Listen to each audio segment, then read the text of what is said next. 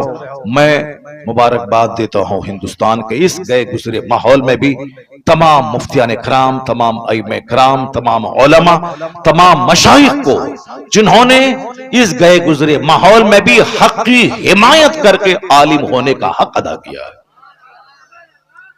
میں نہیں سمجھتا تھا کہ آج اس طرح کے حق کی حمایت کرنے والے گاؤں دیہات سے لے کے بڑے بڑے شہر تک، ہمیں افریقہ سے فون آ رہے ہیں، مکہ شریف سے فون آ رہا ہے، دبئی سے فون آ رہے ہیں کہ حضرت آپ کو مبارکباد دی، آپ نے جرأت تو کی، آپ نے ہمت تو کی، آپ نے بولا تو صحیح۔ میں نے کہا شکریہ، کم سے کم آپ نے بولا تو صحیح۔ ہندوستان کے بڑے بڑے مفتیان کرام، اور پھر پبلک کی طرف سے فون آ رہے ہیں۔ ایک سیٹ گجرات کا، اس نے فون کیا، آج ایک اسلامیہ انٹر کالج کا ایک پرنسپل، اس کا فون آیا، آج پورنا کا ایک بہت بڑا سرجن ہے ڈاکٹر خواجہ ندیم، ان کا فون آیا۔ یہ سارے لوگ کہتے ہیں حضرت ہم لوگوں کے دل میں جو تھا وہ آپ نے اپنی زبان سے ادا کر دی۔ لاکھوں لوگوں کے دل میں یہ بات تھی کہ یہ اچھا نہیں ہو رہا ہے، کیا پیسوں کی بارش ہو رہی، کیا ہے یہ، کیا تماشا ہو رہا ہے۔ اس لیے آج اگر میرے بول دینے سے اگر سارے نعت خواہ ادب سے نعت پڑھنے لگیں تو سمجھ لیں کہ اللہ کا کروڑوں شکر اور احسان ہے کہ کم سے کم کوئی ایک بندہ گالی گلوچ سننے کے بعد حق تو بولا، جس کا اثر جھلکنے لگا۔ اس کی صبح ہو کے ایک محفل میں تھا، وہاں ایک بہت بڑا ہندوستان کا نعت خواہ، وہ صرف ایک نعت پڑھ کے بیٹھنے لگا تو میں نے کہا کہ ایک کلام اور سنا دو۔ کل رات دہلی میں تھا، وہاں بھی وہ ایسا نعت خواہ تھا جو نعت خواہ بہت مشہور ہے جھوانے میں، وہ بھی ادب کے ساتھ بیٹھ کے نعت پڑھ رہا تھا۔ ابھی فون آ رہا ہے دلی سے کہ حضرت اثر جھلک رہا ہے، پھر کل ایک فون آیا کہ جیسے حضور اثر جھلک رہا ہے۔ کم سے کم کچھ تو ہوا، فائدہ تو ہوا۔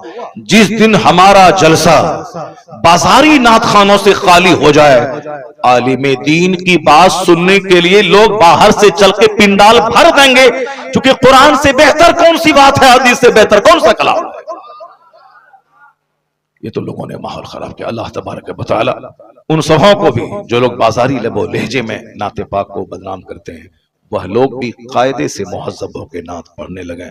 اللہ انہیں اچھے ڈھنگ سے نعت پڑھنے کی توفیق عطا فرمائے۔ چاہے 1000 اچھی نعت ہو، مگر نعت صرف 5 سے لے کے 10 منٹ بس، اس کے بعد تقریر، پھر ایک نعت، پھر تقریر، پھر ایک نعت، جیسے پہلے ہوتا تھا بزرگان دین کے زمانے میں ہوتا تھا۔ یہ تو اب چلا ہے کہ نہیں ہم ایک ہی بار پڑھیں گے، چاہے 1 گھنٹہ پڑھوا لو، چاہے 2 گھنٹہ پڑھوا لو، ایک ہی بار پڑھیں گے۔ تو ان کو آپ کہے کہ ہم ایک ہی بار نذرانہ دیں گے، ایک بار نذرانہ دیں گے، 5000 روپے جو دے دیے تو بس، اس کے بعد 30,000 روپے پھر نہیں دیں گے، ورنہ تم ہماری محفل میں نعت پڑھنے آ رہے ہو تو میں جیسے کہوں گا ویسے تم کو نعت پڑھنا ہوگا۔ پیسہ میں نے دیا ہے تم کو، اور پیسہ دیا ہے تو اب جیسے میں کہوں گا ویسے کرنا ہوگا۔ ایک نعت پڑھو، بیٹھ کے تقریر سنو، پھر ایک تقریر کے بعد بیٹھو نعت سنو، پھر اس کے بعد نعت پڑھو، پھر تقریر سنو، پھر بیٹھو، پھر نعت پڑھو، صلاۃ و سلام پڑھے گا، دعا میں شریک ہوگا، پھر اس کے بعد یہاں سے جائے گا، اس کے بعد جو تمہاری اجرت ہے، جو مزدوری ہے وہ تم کو دی جائے گی، اور جاؤ۔ یہ ہونا چاہیے، ایسا نہیں کہ اپنی بات چلانے کے لیے کہ وہ جو اس دن تماشا ہوا، میں نے کہا تھا کہ ان کی نعت لاسٹ میں پڑھنا، پہلے تقریر کروا لو، مجمع ہے بڑا، دن کا پیغام پہنچوا دو۔ وہ بولا نہیں ہم ایک ہی بار پڑھیں گے، چاہے پہلے پڑھیں کہ بعد میں پڑھیں، 1-2 بار نہیں پڑھیں گے، ایک ہی بار پڑھیں گے۔ تو ان کی بات مان لیا، میری بات نہیں مانی۔ جلسہ والا ان کی بات مان لیا، میں نے کہا تھا تقریر پہلے کرواؤ، میری بات نہیں مانی، انہوں نے کہا ان کی بات مان لی۔ تو ظاہر سی بات ہے، نیت جہاں خراب ہوگی تو برکتیں کہاں سے ظاہر ہوں گی۔ عالم دین کو سمان دینا ہوگا، دینی گفتگو کو عزت دینی ہوگی۔ اب ذرا غور سے سنیے میری بات جو میں کہہ رہا ہوں۔ میں کہہ رہا ہوں کہ صاحب ہمارے یہاں شادی کے بعد ایک غلط ٹرینڈ ہے کہ اب پڑھائی بند، اب صرف کھانا بنانا، بچہ پیدا کرنا، جھاڑو لگانا، اس کے بعد سب مطالعہ، سب نماز وغیرہ سب بند، جبکہ مرتے دم تک بندہ کو علم حاصل کرتے رہنا چاہیے۔ آیا ہے اطلب العلم من المہد الی اللحد، obtain knowledge from the cradle to the grave، ماں کی گود سے لے کے قبر کی گود تک علم حاصل کرتے رہو، اور ہر دن نئی نئی چیز سیکھتے رہو یہاں تک کہ موت آ جائے۔ ایک بہت بڑا اسکالر انگریز کا، وہ ہوائی جہاز سے سفر کر رہا تھا، جب جہاز ڈوبنے لگا تو ہندوستان کا ایک اسکالر ان کے بارے میں پڑھ چکا تھا کہ بہت بڑا پڑھا لکھا آدمی ہے، وہ بھی اسی جہاز سے سفر کر رہا ہے۔ تو اس جہاز میں جب ہر طرف ہنگامہ بپا تھا، آہو فغاں گریہ و زاری، چونکہ جہاز ڈوبنے والا، سب لوگ مر جائیں گے، یہ ہندوستان کا